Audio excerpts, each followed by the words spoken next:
حضرت سیدنا نوح علیہ نبینا و علیہ الصلوۃ والسلام کی قوم نے حضرت نوح علیہ الصلوۃ والسلام کی تبلیغی جد و جہد کو، غلبہ دین کی کاوشوں کو نعوذ باللہ لڑائی اور جھگڑے کا نام دیا، فساد کا نام دیا۔ انہوں نے کہا کہ یہ تو آپ لڑائی جھگڑا کر رہے ہیں ہمارے ساتھ، فاکثرت جدالنا، اور آپ کی لڑائی ہمارے ساتھ بہت بڑھ گئی ہے، بڑے عرصے سے ہم جھیل رہے ہیں آپ کو، اور آپ کی اس طرح کی باتوں کو، بات بات پہ آپ ہم سے لڑتے ہیں۔ یعنی ان کی جو ایک خیر خواہانہ تبلیغی جد و جہدیں تھیں، ان کی جو کاوشیں تھیں حضرت نوح علیہ السلام کی، انہوں نے لڑائی کا نام دیا، ٹھیک ہے نا جی۔ یہ اپنے آپ کو انہوں نے امن پسند کہا، نوح علیہ السلام کو لڑائی کرنے والا کہا، اور ان کی جد و جہد کو انہوں نے لڑائی کا نام دیا۔ یہ ذہن میں رہے شروع دن سے، یہ کفار اور منافقین جو ہیں ان کا یہ طریقہ رہا ہے، وہ ہمیشہ انبیاء کرام علیہ السلام کی دینی جد و جہد کو، اور اہل اللہ کی دینی جد و جہد کو، اور اصلاحی تحریک کو انہوں نے ہمیشہ لڑائی اور فساد کا نام دیا ہے، اور اپنی لڑائی اور فساد کی تحریک کو انہوں نے امن کا نام دیا ہے۔ اللہ تبارک و تعالی نے قرآن کریم میں ارشاد فرمایا، اذا قیل لهم لا تفسدوا فی الارض، میں جب انہیں کہا جاتا ہے کہ تم زمین میں فساد نہ مچاؤ، فساد نہ پھیلاؤ، دنگا نہ کرو، تو قالوا، یہ کہتے ہیں، انما نحن مصلحون، ہم تو اصلاح کرنے والے ہیں۔ ہم کون ہیں؟ ہم تو اصلاح کرنے والے، ہم تو بھائی توڑنے والے نہیں ہیں، ہم تو جوڑنے والے ہیں۔ جبکہ یہی لوگ جو ہیں نعوذ باللہ من ذالک، منافقین جو ہیں، وہ ایک منافق مدینہ منورہ میں آیا، وہ جاتے ہوئے آقا علیہ السلام کے صحابہ کرام علیہ رضوان کے پکے ہوئے کھیتوں کو آگ لگا گیا اور ان کے جانوروں کو زخمی کر گیا، اور جب اسے کہا گیا کہ یہ تو نے کیا کیا، تو وہ آگے سے کہنے لگا، میں تو بھائی فساد تھوڑی مچاتا ہوں، میں تو امن کے لیے کام کر رہا ہوں، میری ساری جد و جہد، ساری کوشش جو ہے وہ ساری امن کے لیے ہے، فساد تو مسلمان پھیلاتے ہیں، نعوذ باللہ من ذالک۔ اب یہ قرآن کریم میں اللہ تبارک و تعالی نے اتنی بڑی ان کی ایک طبعی، جس کو آپ کمزوری کہیں گے لیکن وہ اسے اپنی یعنی اصلاحی جد و جہد کہیں گے، کہ اللہ تبارک و تعالی نے فرمایا کہ جب ان کو کہا جائے کہ تم فساد نہ کرو، یعنی ان کا جو عمل ہے وہ عند اللہ بھی فساد ہے، اللہ تعالیٰ کے حبیب علیہ السلام کے نزدیک بھی فساد ہے، لیکن منافق کی نگاہ ایسی گندی ہو چکی ہے، ایسی نظر خراب ہوئی ہے کہ وہ فساد کو ہی اصلاح کہہ رہا ہے، فساد کو ہی اصلاح کہہ رہا ہے۔ جیسے مثال کے طور پر آپ اپنے دور میں دیکھیں، یہ ہمارے حکمرانوں کے منہ سے آپ کئی بار سنتے رہتے ہیں، ہم تو بھائی یہ سیاست جو ہے یہ عبادت سمجھ کے کرتے ہیں۔ کیا سمجھ کے کرتے ہیں؟ عبادت سمجھ کے کرتے ہیں۔ وہ کہتے ہیں ہم تو بھئی عبادت سمجھتے سمجھتے پورا ملک کھا گئے ہیں، ہم تو عبادت سمجھتے سمجھتے جناب ایک ایک بندے کو، ایک ایک بچے پیدا ہونے والے کو، جو بچے پیدا نہیں ہوئے انہیں بھی ہم نے یہود و نصارہ کا مقروض کر دیا ہے، یعنی کہ ہر ایک جو ہے وہ غلام بن گئے ہیں ان کے۔ ہم تو عبادت سمجھ کے دین اسلام پر یہاں ڈاکے ڈالتے ہیں، ہم تو عبادت سمجھ کے یہاں دین اسلام پہ پابندیاں لگاتے ہیں، ہم تو عبادت سمجھ کے یہود و نصارہ کی جناب پیروی کرتے ہیں، ہم تو عبادت سمجھ کے ان کی تہذیب کو، ان کے تمدن کو، ان کی معاشرت کو، ان کی معیشت کو، ان کی جمہوریت کو، ہر ایک چیز کو تمہارے اوپر ٹھونس رہے ہیں، یہ ہم تو بھی ساری عبادت سمجھتے ہیں۔ اب بتائیں نا ذرا، جی پورے ملک کا دیوالیہ ہو گیا، ایک ایک بچہ بیچارہ پریشان لگا پھرتا ہے، نوجوان جتنے بھی ہیں پریشان ہیں، یار کہاں سے کمائیں گے، کہاں سے کھائیں گے، ہیں پریشان یا نہیں ہیں؟ لیکن وہ لوگ عبادت سمجھتے سمجھتے پورا ملک ہی کھا گئے، عبادت جانتے جانتے پورے ملک کا دیوالیہ کر دیا، عبادت جانتے جانتے پورے ملک کے جناب بچوں کی، جناب ان کی وہ خواتین جو ہیں وہ خودکشی پہ تیار ہیں، مرد جو ہیں بیچارے گھر کا خرچہ نہیں ملتا اس لیے پریشان ہیں، لوگ بیچارے نیند کی گولیاں کھا کے سوتے ہیں، کاروباری جو ہیں وہ جو بڑے بڑے محلات میں رہنے والے لوگ تھے، کاروبار تباہ ہو گیا، خود سڑکوں پہ آ گئے ہیں بیچارے۔ بتائیں، ان کے نزدیک وہ عبادت ہے، ان کے نزدیک کیا ہے؟ عبادت ہے۔ نواز شریف کے منہ سے میں نے خود سنا تھا، حضرت فرما رہے تھے ہم تو بھائی عبادت سمجھ کے کر رہے ہیں جی۔ اب بتائیں عبادت جو کرنے والا بندہ ہو، بتائیں اسے بھی کوئی چور کہے گا؟ ایک بندہ بزرگ ہو وہ خود کہے جی میں تو عبادت کر رہا ہوں بھائی، تو اسے کون چور کہے گا؟ تو بس یہی معاملہ ہے کہ منافقین جو ہوتے ہیں نا، وہ اپنی بدماشیوں کو، اپنی فحاشیوں کو، اس طرح کی جتنی بھی ان کی حرکتیں ہوں گی ان سب کو عبادت کا نام دیں گے، ایسا نام دیں گے کہ لوگوں کو اعتراض ہی نہ ہو، یار کمال ہے یار، یہ بندہ بھی اللہ کو 2 نمبری کر سکتا ہے۔ اور اسی طرح کر کے ان کو آپ یہ جمہوری جتنے بھی ہیں یہ سارے کے سارے یہی باتیں کرتے ہیں۔ ریاست مدینہ بنا رہے تھے، گستاخوں کو رہا کر رہے تھے، ریاست مدینہ بنا رہے تھے اور کیسی کیسی حرکتیں کی انہوں نے، خواتین کو ڈانس پہ لگا دیے انہوں نے، بچوں کو بے حیائی پہ لگا دیا انہوں نے جی، ایسے ایسے منہ پھٹ اور بد دماغ قسم کے نوجوان انہوں نے جناب ترتیب دی کہ اپنے ابا کو پاگل اور احمق کہہ رہے ہیں، ان کے اپنے گھر والوں کے ساتھ لڑائیاں چل رہی ہیں۔ ایک خاتون کا اگلے دن ایک دوست بتا رہے تھے، کسی علاقے سے کسی اور صوبے سے خاتون اپنے شوہر سے طلاق لے کے یہاں آ گئی، اس نے کہا میں بیٹھی ہوں عمران خان کے لیے، جب تک وہ میرے ساتھ نکاح نہیں کرتا میں نے جانے نہیں کہیں۔ اندازہ لگائیں آخر یہ بڑا رجحان کیوں پیدا ہوا ہے؟ یہ تو صرف ایک خاتون کی بات ہے نا، اس طرح کی بہت ساری خواتین ہیں جو اس کے لیے تیار ہیں جناب ان کی حضرت کے ساتھ نکاح جوڑنے کے لیے، نکاح شدہ ہیں، نکاح ہوئے ہیں ان کے، طلاقیں لے کر کے مطالبے چل رہے ہیں۔ بتائیں آخر کچھ تو کیے انہوں نے، بتائیں ریاست مدینہ بنا رہے تھے اور مزاج لوگوں کا یہ بن گیا ہے، کیوں بنا آخر؟ سمجھ آیا نہیں ہے؟ اب اسی طرح کر کے دوسرے طبقے کو دیکھ لیں، یہ فلموں والا ڈراموں والا ہیں، نعوذ باللہ من ذالک۔ میں نے خود اخبار میں پڑھا تھا، اخبار میں نے سنبھال کے بھی رکھی ہوئی تھی، اس اخبار میں خاتون کا مضمون چھپا، اس نے کہا ہم جو فلمیں بناتے ہیں ڈرامے بناتے ہیں، اس نے کہا ہم تو اس کو عبادت سمجھتے ہیں، ہم عبادت سمجھتے ہیں۔ اب ذرا اندازہ لگائے نا، وہ پیارے بھائیوں یہ وہ چیزیں جو ہمارے معاشرے میں گھس چکی ہیں لوگوں کے دماغوں میں، اور فلم بنانا جو ہے نا، ہم ایک اپنے آپ کو خدا تعالیٰ کا فرما بردار بنا کے اپنے آپ ایک لمحے کے لیے ہم سمجھ لیں یار ہم اپنے رب کے بندے ہیں، پھر ہم ذرا غور کریں کہ آخر یہ جو سارے کا سارا چل رہا ہے نظام، یہ جو سارا معاملہ چل رہا ہے کہ فلم بنانے کو بھی اگر لوگ عبادت سمجھنے لگیں، بتائیں پھر اللہ تبارک و تعالیٰ کے حبیب صلی اللہ علیہ وسلم ارشاد فرماتے ہیں اللہ تعالیٰ نے مجھے بھیجا ہے، میں موسیقی کے اوزار جو ہے نا آلات سارے توڑنے کے لیے آیا ہوں، اللہ نے بھیجا ہے مجھے اسی لیے، میں یہ اوزار توڑنے کے لیے آیا ہوں، لوگوں کو لاہ و لاب سے نکال کر کے رب کی بارگاہ میں کھڑا کرنے کے لیے آیا ہوں۔ بتائیں اور یہ لوگ جو ہیں یعنی وہ آلات جن کو رسول اللہ علیہ السلام توڑنے آئے ہیں، یہ انہی کو عبادت کہہ رہے ہیں، رات دن اسی کی مستی میں رہتے ہیں۔ اگلے دن ایک بندہ مجھ سے پوچھ رہا تھا فون پہ مسئلہ، کہنے لگا پاکستان کی فلموں میں ایک بندہ کام کرتا ہے، ڈراموں میں کام کرتا ہے، اس نے یہ فرمایا کہ میں جب بھی شوٹنگ کے لیے نکلتا ہوں وضو کر کے نکلتا ہوں، اور آگے اس نے کیا کہا، اس نے کہا 2 نفل بھی پڑھتا ہوں شوٹنگ کے لیے۔ سن رہے ہیں نا، سمجھ آ رہا ہے؟ تھوڑا سا چکنے ہو کے بیٹھے نا، ہیں جی، لگتا ہے ایسے جلال میں بیٹھے ہوئے ہیں دوست۔ تو اس نے کہا کہ میں وضو کر کے جاتا ہوں، 2 نفل پڑھ کے جاتا ہوں شوٹنگ کے لیے۔ بتائیں ہمارے علماء نے لکھا ہے، فقہاء نے لکھا ہے، کوئی بندہ چوری کرنے سے پہلے بسم اللہ پڑھ لے تو بندہ ایمان سے چلا جاتا ہے، ایمان چلا جاتا ہے۔ چوری کرنا حرام کام ہے نا، تو بسم اللہ کا مطلب کیا ہے؟ اللہ کے نام کی مدد کے ساتھ یہ کام کر رہا ہوں، تو کیا مطلب ہے اس کا؟ جو بندہ اکیلی بسم اللہ پڑھ لے چوری کرنے سے پہلے، زنا کرنے سے پہلے، رشوت لینے سے پہلے، حرام خوری سے پہلے، تو وہ اس بندے کا ایمان چلا جاتا ہے، بسم اللہ پڑھنے والا کا بندہ اسلام سے فارغ ہو جاتا ہے، بیوی نکاح سے نکل جاتی ہے اس کے۔ تو جو بندہ فلم بنانے سے پہلے وضو بھی کر رہا ہے، 2 نفل بھی پڑھ رہا ہے، مطلب کیا ہے؟ اللہ تعالیٰ کی سے مدد مانگ رہا ہے نا، اس کی عبادت سمجھ کے، یا اللہ یہ 2 نفل پڑھ رہا ہوں اسی کی برکت سے اگلے کام میں بھی برکت دے دینا۔ کیا مطلب ہے اس کا؟ یعنی کہ ہماری قوم جو ہے نا وہ اخلاقی طور پر، مذہبی طور پر، دینی طور پر ان کا دیوالیہ نکل چکا ہے۔ جن کاموں سے اللہ اور اس کے حبیب نے منع کیا تھا ہم ان کو آج عبادت سمجھ رہے ہیں۔ تو بتائیں جن کاموں کو اللہ اور اس کے رسول نے منع کیا تھا، حرام کیا تھا، ان کو یہ عبادت سمجھ رہی ہے، تو پھر جس کو اللہ اور اس کے رسول عبادت قرار دیں گے اس کو تو پھر انہوں نے گناہ سمجھنا ہی سمجھنا ہے۔ نہیں سمجھ آیا؟ جن کاموں کو اللہ اور اس کے حبیب صلی اللہ علیہ وسلم نے منع کیا تھا، پھر انہوں نے کہنا ہی کہنا جناب روزہ تو وہ رکھتے ہیں جن کے گھر میں گندم نہ ہو، جن کے گھر میں دانے نہ ہو، گندم نہ ہو، وہ روزہ رکھیں۔ جی ہمارے گھر میں تو سب کچھ موجود ہے، ہم کیوں روزہ رکھیں؟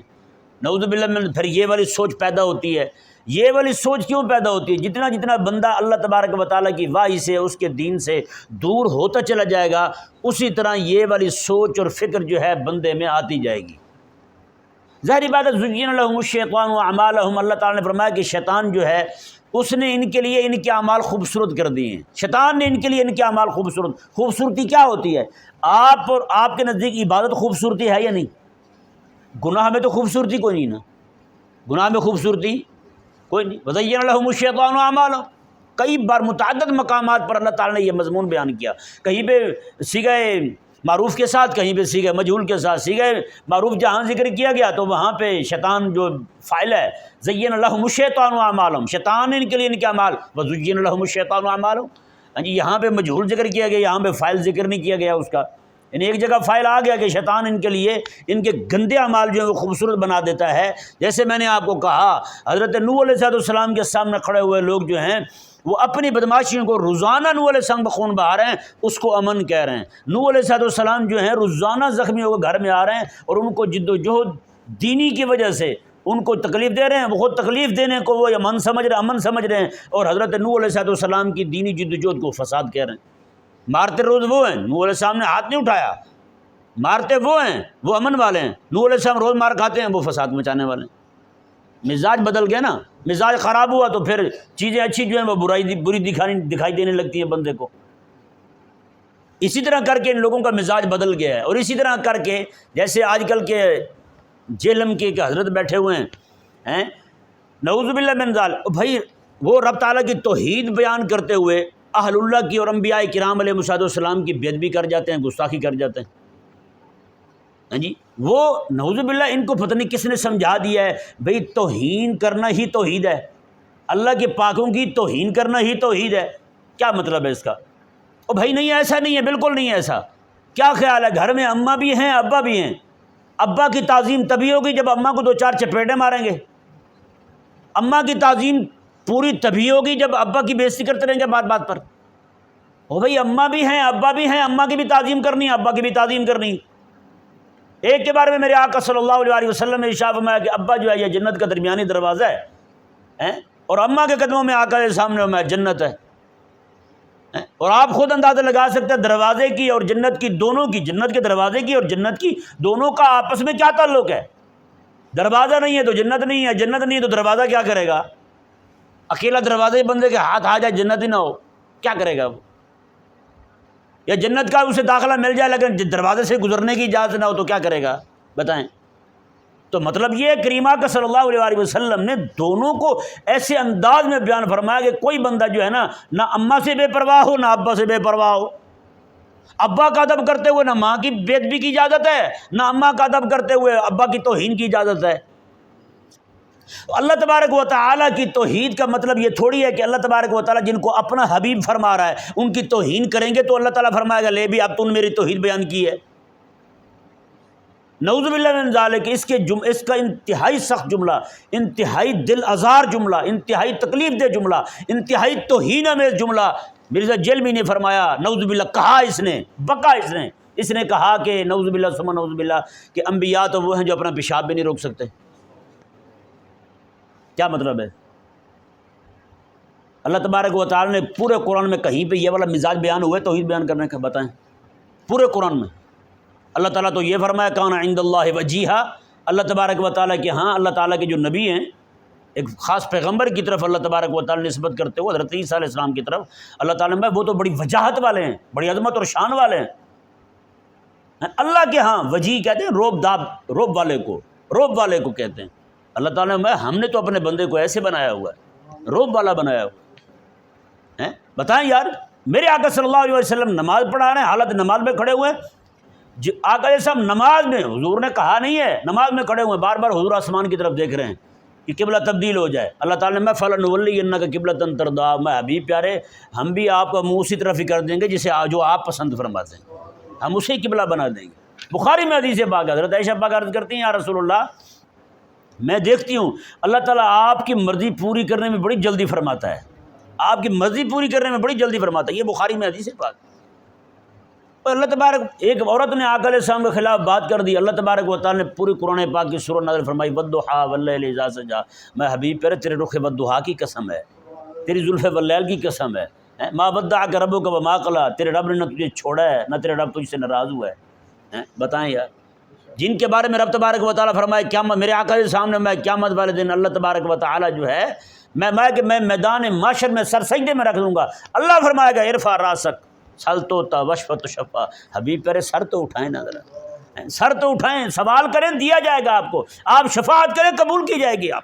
بتائیں ہیں، ان کے بارے میں ایسے الفاظ بولنے اور ایسے بیہودہ الفاظ بولنے اور بے ادبی پر مشتمل الفاظ بولنے، پتہ نہیں ایسی توحید سیکھی کہاں سے ہے تم نے؟ اور یہ والی توحید جو ہے نا، یہ مزاج شیطان کا تھا۔ شیطان بھی یہی کہتا تھا کہ یا اللہ تیرے علاوہ کسی کو سجدہ نہیں کرنا۔ اللہ نے فرمایا جب میں کہہ رہا ہوں کر، تو پھر کیوں نہیں کرتا؟ اس نے کہا کہ میں توحید خالص رکھنا چاہتا ہوں۔ خالص توحید رکھنے کا مطلب ان کی طرح وہ یہ ہے کہ بندہ اللہ تبارک و تعالیٰ کے پاکوں کی، اللہ تعالیٰ کے نیک بندوں کی بے ادبی کرے گا تو توحید کامل ہوگی، حالانکہ ایسا نہیں ہے۔ توحید اللہ تبارک و تعالیٰ کی تعظیم اس کے بندوں کی، جہاں وہ کہے بتائیں نا یار، اماں کو کہے گا کوئی یار اماں کے پاؤں کے نیچے جنت ہے لیکن اماں تو پیشاب نہیں روک سکتی؟ کہے گا کوئی؟ میرا ابا جو جنت کا دروازہ بنا پھرتا ہے، خود اپنا جناب پیشاب نہیں روک سکتا،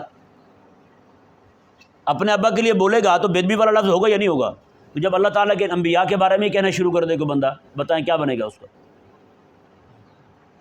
نعوذ باللہ من ذالک، ان کا بھی رویہ بالکل وہی ہے، اپنی توہین کو وہ توحید کہہ رہے ہیں۔ اب ان کی طرف سے جو انبیاء کرام علیہ السلام کی توہین ہو رہی ہے اس کو وہ توحید کہہ رہے ہیں، جبکہ نہ عند اللہ توحید ہے، نہ عند الرسول توحید ہے، نہ اللہ تعالیٰ کے قرآن سے ایسی توحید ثابت ہے، نہ جناب ائمہ اعلام کے کلام سے یہ توحید ثابت ہے۔ سمجھایا نہیں ہے؟ یعنی ایسے مزاج کے لوگ جو نہ یہ کہ صرف بے دینوں میں ہوتے ہیں، بے ادبوں میں ہوتے ہیں، بے حیا قسم کے لوگوں میں ہوتے ہیں، نہ بلکہ اس طرح کا مزاج جو ہے اپنے آپ کو مولوی کہلانے والے لوگوں میں بھی آ گیا ہے۔ اور اسی طرح آپ دیکھیں ہمارے معاشرے میں ایک بندہ کسی پیر کا مرید ہو گیا ہے، وہ سمجھتا ہے کہ اپنے پیر کے ساتھ محبت تب تک پوری نہیں ہوگی جب تک دنیا جہان کے جتنے شیوخ ہیں، جتنے اہل اللہ ہیں، ان سب کی بے ادبی نہ کر لوں، ان سب کو گالی نہ پکڑوں میں۔ یہ آج کل کے جاہل لوگوں کا وتیرہ بن چکا ہے۔ وہ یہی کہتے ہیں جی میرا پیر میرا پیر ہے، میرا پیر، باقی سارے چولہے کی اینٹیں ہیں، ساری باقی سارے جہنم کے ایندھن ہیں، بس میرا پیر ہے، بس میرا پیر ہے۔ جس بندے میں یہ مزاج آگے نہ سمجھیں، اس کا مزاج بھی وہی توحید کو توحید کہنے والا ہے۔ بھی ٹھیک ہے آپ اپنے شیخ کے ساتھ منسلک رہیں، اس کا مطلب یہ تھوڑی ہے کہ آپ باقیوں کو بھی گالی دینا شروع کر دیں۔ باقی جو اہل اللہ ہیں، باقی جو شیوخ ہیں، باقی جو ہمارے بزرگ ہیں جو کام کر رہے ہیں دین کا، ان کی آپ بے ادبی شروع کر دیں۔ یہ کہاں لکھا ہوا ہے یا نہیں؟ تو یہ عمومی مزاج بن چکا ہے ہمارے لوگوں کا۔ یہ جیسے آپ دیکھتے ہیں مارکیٹ میں آپ چلے جائیں، لوگوں کو آپ جا کے کہیں ہاں جی یہ والی، باقیوں کو چھوڑیں، امرود والے کو دیکھ لیں، یہاں باہر ڈھابے والا آتا ہے امرود والا ریڈی لے کے چھابا، ایسا امرود نہ کو لائے گا، نہ کہیں پہ اگائے گا۔ یہ صرف پوری دنیا کائنات میں ایک ہی چھابا تھا جو میں لے کے آپ کے ندیم ٹومنے آ گیا ہوں، بس اس کے علاوہ کہیں پہ آپ کو ایسا امرود دکھائی نہیں دے گا۔ کیا مطلب ہے یار؟ آپ دکان والے کے پاس چلے جائیں، پوری مارکیٹ میں آپ کو یہ والی شے نہیں ملے گی۔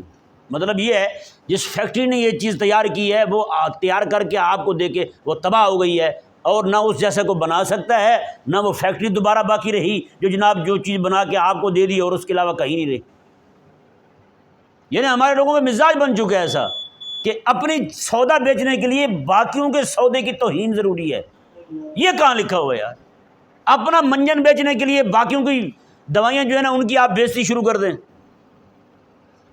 اسی طرح کے مزاج کا میں نے وہ لکھا تھا، اس نے بھیجا تھا میں نے گروپ میں، کہ حکیم لوگ جو ہے نا وہ کہتے ہیں کہ ڈاکٹروں کے پاس نہ جائیں۔ حکیم کیا کہتے ہیں؟ ڈاکٹروں کے پاس نہ جائیں، اور ڈاکٹر کہتے ہیں کہ حکیموں کے پاس نہ جائیں، جبکہ ڈاکٹر جو ہیں وہ خاموشی سے حکیموں کی پھکیاں کھا رہے ہوتے ہیں، اور حکیم جو ہیں وہ ڈاکٹروں کی گولیاں کھا رہے ہوتے ہیں۔ ہے یا نہیں ایسا؟ دونوں کھا رہے ہوتے ہیں۔ میں نے خود ایک حکیم کو دیکھا، اس کا طریقہ مبارکہ کیا تھا، وہ لوگ جاتے ہیں اس کے پاس دوا لینے کے لیے، تو وہ نیچے جو اس طرح کا ٹیبل ہوتا ہے نا، اس طرح کے اندر اس نے رکھا ہوا تھا ہامن دستہ، وہ کونڈی ڈنڈا جسے کہتے ہیں، اس کے اندر پیناڈول پیس کے کیپسول میں بھر کے اس کو دے دیتے تھے، کیونکہ عوام بھی چاہتی ہے میں جلدی ٹھیک ہو جاؤں۔ حکیم سمجھ گیا کہ جلدی ٹھیک کرنے لوگوں کو تو پیناڈول دینی پڑے گی، ڈاکٹر سمجھ گیا بھی اگر میں نے اپنی بیماری جڑ سے اکھیڑنی ہے تو مجھے پھر حکیم کی پھکی کھانی پڑے گی۔ باہر دونوں منع کرتے ہیں، کہتے ہیں تو حکیم کے پاس نہ جانا، وہ کہتا ہے تو ڈاکٹر کے پاس نہ جانا، جبکہ خود دوائیاں وہ اس کی کھاتا ہے۔ اللہ تبارک و تعالی ہمیں سمجھنے کی توفیق عطا فرمائے۔ تو یہ جب مزاج بندے کا بن جائے نا تو پوری دنیا کے اندر اسے سچ صرف اپنے گھر میں دکھائی دیتا ہے، اسے حقیقت اپنے ہاں دکھائی دیتی ہے، اس کے علاوہ کہیں اور دکھائی نہیں دیتی۔ اللہ تبارک و تعالی ہمیں ایسے مرض سے محفوظ فرمائے جو بندے کو انبیاء کا بے ادب بنا دے، اللہ تعالیٰ کی بارگاہ کا بے ادب بنا دے، اہل اللہ کے بے ادب بنا دے، اور غلبہ دین کے لیے کام کرنے والے لوگ جو ہیں ان کا بے ادب بنا دے، ان کے کام کی اہمیت کا انکار کرنے لگ جائے بندہ، تو یہ بہت نقصان دہ بات ہے۔ اللہ تبارک و تعالی ہم سب کو سمجھنے کی توفیق عطا فرمائے۔